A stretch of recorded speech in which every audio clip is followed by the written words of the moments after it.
Seja muito bem-vinda, seja muito bem-vindo a mais um Defense Learning, um projeto da Defense Produções para você que quer conhecer um pouco mais sobre o mundo da cibersegurança, o basicão da cibersegurança.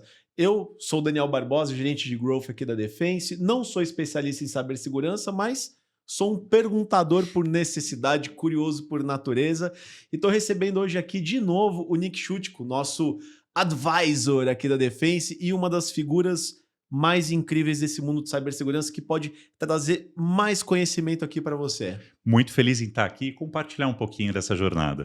Maravilha. Nick, hoje o assunto do Defense Learning é de uma... surgiu meio que de uma experiência pessoal, assim, né? Então, eu tava lá, quando eu entrei na Defense, né? Hã. A família perguntando, pô, e aí, você mudou de emprego? Que legal e tal. O que que você vai fazer? Eu falei, bom, vou trabalhar agora no marketing de cibersegurança. O que que é cibersegurança? Eu expliquei, daí a pessoa, ah, já sei, é tipo antivírus? Olha, o pessoal estava bem conectado, porque olha só, a minha avó, quando eu comentei com ela que eu trabalhava com segurança, falou: "Filho, é muito perigoso, você pode tomar um tiro na rua". Então o pessoal não conseguia nem associar. É tipo isso. Ai, ai, muito bom. Então, Nick, aí eu já faço a pergunta para você. Quando me falaram isso, eu falei assim: é, mas também não é. É um pouco mais complexo que isso. Nick, cibersegurança é antivírus?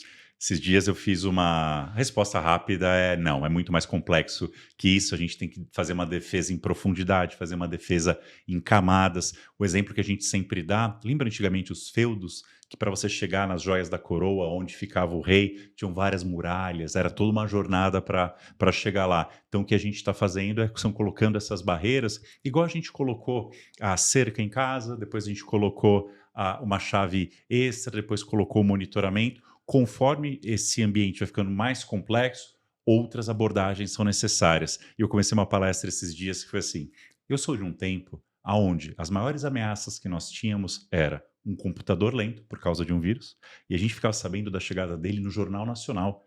Tem um vírus chegando da China, era o I Love You na época, se eu não me engano. Chegou na Europa, nos próximos dias chegará Os no Brasil. Trojan Horse, lembra? Meu Deus, aquele que abria o disco do computador, deixava o computador lento, mas longe de subtrair uma quantidade financeira, longe de impactar um negócio, o ambiente era completamente outro. E eu também sou daquela época que a maior preocupação que a gente tinha no e-mail eram os spams chegando. Então você impactava muito a produtividade, que você não aguentava mais ficar recebendo o spam e às vezes perdia algum e-mail que era importante. Então, aquela época, sim, o antivírus era muito importante, era o IPS, o Firewall e o DLP. DLP já tinha alguma coisa e o RFiltering, um controle de acesso, de acesso à internet. Uhum. Eu lembro muito bem desses. Então, olha só, a gente falou que se é só antivírus, mesmo lá atrás a gente já falou de várias camadas que estão aqui. O que acabou escalando muito o desafio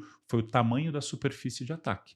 Na indústria, tudo era conectado por cabo serial, agora todo mundo tem o IP e é conectado na internet, e aquele ambiente que não era conectado com TI também é conectado com TI, então gerou uma complexidade enorme para a indústria. A parte do comércio, todo mundo virou e-commerce.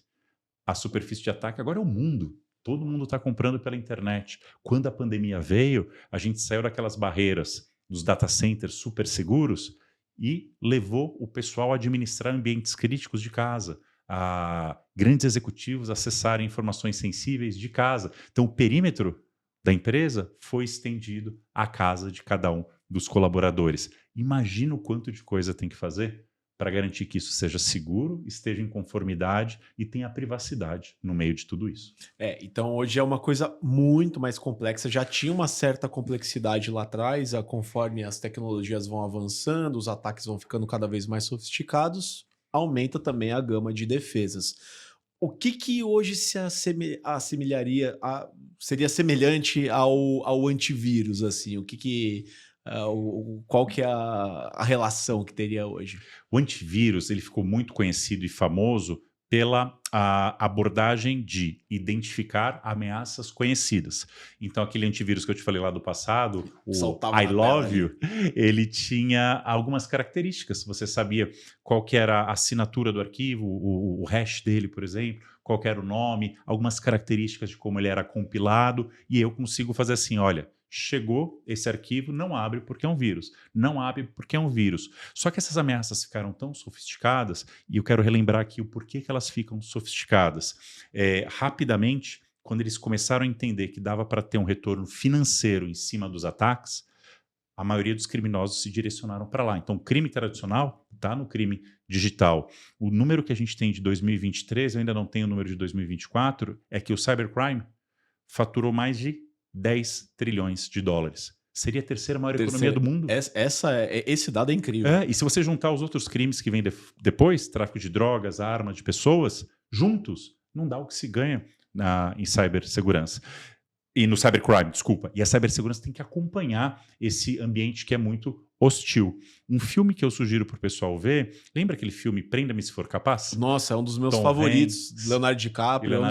Eu não sei como o Leonardo DiCaprio não ganhou Oscar naquilo lá, mas isso aí é um papo para outro dia. Porque esse filme é muito bom. É incrível. E aí mostra claramente, né, o quanto que evolui a parte da fraude ali, quanto que o FBI tem que evoluir junto para conseguir evitar, colocar barreiras. É a mesma coisa em cibersegurança. Tom Hanks tentando pensar com a cabeça do Leonardo DiCaprio. Se você não viu esse filme, veja. Por favor, faça esse favor para você. Veja, é o Tom Hanks tentando, dentro da genialidade de ser um cara experiente, né, com fraudes, indo atrás de um menino novo ali. Vamos pensar, vai num hacker, num cybercriminoso, algum ataque novo, tentando entender quais são aqueles padrões para correr atrás. Então é basicamente isso mesmo. E lembra, se o cybercrime é um negócio, pense como negócio também. Se eu estou aumentando as minhas barreiras, eu estou deixando o custo do ataque maior. Então, o atacante ele quer ter um retorno financeiro. Não necessariamente, eu estou falando de cybercrime, não de nation state attack que tem um motivador maior, um hacktivismo que tem um motivador político, ideológico maior.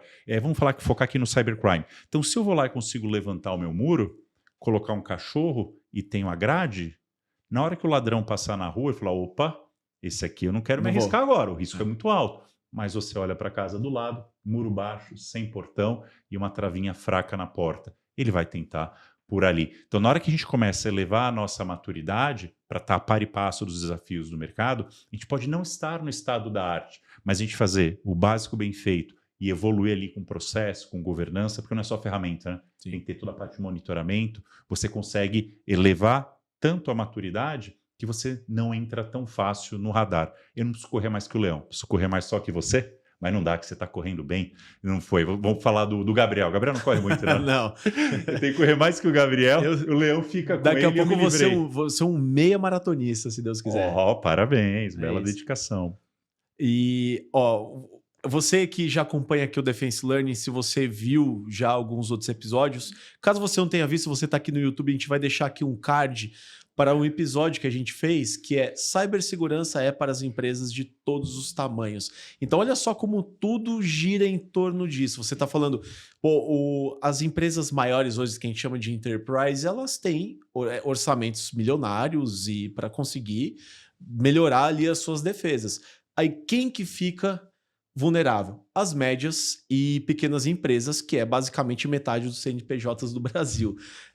Então, pensa que você, que é um dono de uma empresa, que você tem uma startup ou alguma coisa assim, eu vou fazer aqui minha cibersegurança, vou instalar meu antivírus. Esquece, você está fazendo basicamente uma loucura, você está assinando um atestado de óbito do seu negócio. Imagina, você nem foi a mercado ainda, está lançando o seu produto e já tem um vazamento de dados grande, ou o teu ambiente criptografado, você pode colocar um trabalho da sua vida a perder por não ter tomado esses cuidados básicos. É bem por aí. Então, veja, é muito mais complexo do que um simples antivírus. É claro que a gente fez uma brincadeira aqui, né? Porque quem ainda não conhece ou não entende muito bem, quando você tá aquele papo da família... É igual quando eu falei que eu ia fazer jornalismo, né? Aí a minha família falou, nossa, você vai ser o próximo William Bonner?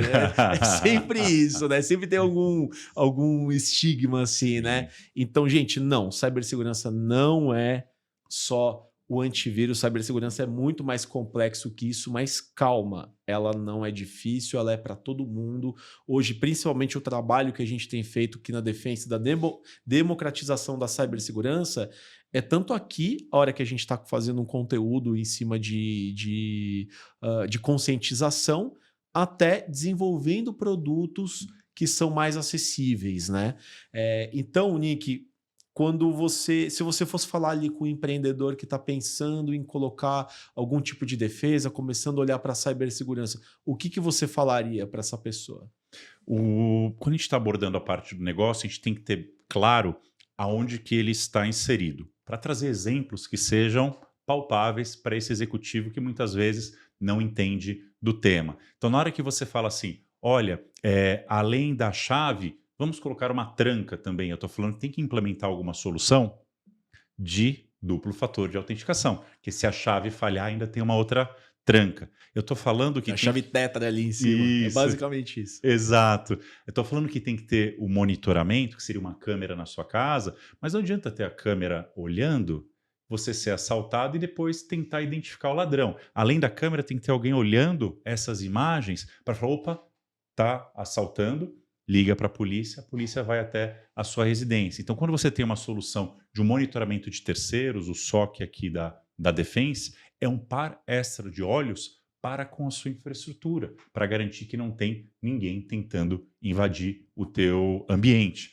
Quando a gente fala das cópias de segurança, acho que isso são mais comuns, mas está cada vez mais importante, porque o backup, ele não só está lá para retornar se apagar algum dado, mas se teu ambiente for criptografado, talvez seja a única maneira de você voltar a colocar o teu negócio a operar. A parte de identidades, né? Então, na hora que você vai lá e cadastra a tua digital para entrar no condomínio, eu tenho que ter certeza que o Nicolas é o Nicolas. Eu tenho que ter certeza que ele pode entrar em quais áreas do condomínio que ele tem acesso. A mesma coisa dentro da empresa. Então, uma governança de identidade adequada é super importante. Porque imagina, um estagiário conseguir aprovar pagamentos.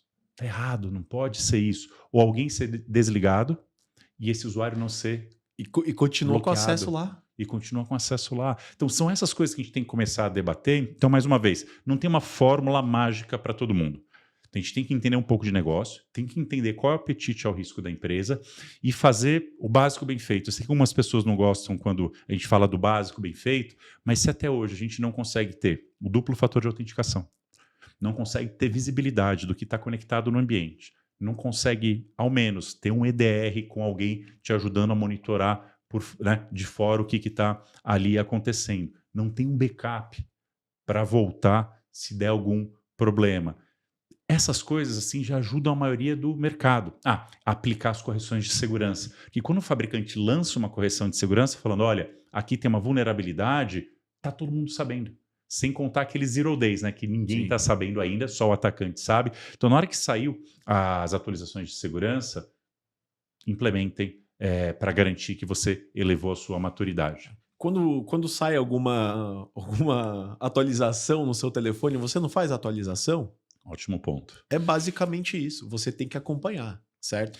E outra coisa, cibersegurança é responsabilidade de todos. Não é só da pessoa de cibersegurança. É do conselho, dos executivos, do fundador. Não pode ter uma abordagem do tipo, eu sou o presidente aqui da empresa, dá muito trabalho fazer o duplo fator de autenticação. Gente, já tem tecnologia para que isso seja fácil, sem fricção. Exatamente, porque o alvo dos atacantes é o presidente. Claro. Né? Diretores que não trocam a senha há quanto tempo, né? Que não implementam duplo fator. Então, tem que liderar pelo exemplo. E liderando pelo exemplo, você realmente vai tornar isso a cultura. E o desafio é esse, né? Tornar a cibersegurança ali uma cultura corporativa. Muito bom. Cibersegurança como uma cultura corporativa. Isso aí eu vou até anotar aqui no meu grupo de WhatsApp comigo mesmo. Boa. Nick, obrigado. Eu acho que ficou bem claro aqui para as pessoas que cibersegurança ela é mais complexa, ela é mais que o antivírus, ela tem outras camadas e que a gente precisa estar de olho para isso. E tudo gira em torno de que todos precisam olhar para isso com mais carinho. Obrigado.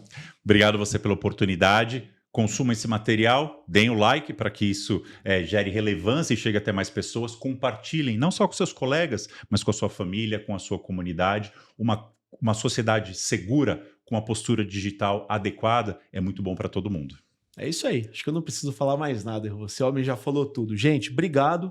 Voltamos a qualquer momento com mais um Defense Learning. Valeu! Obrigado.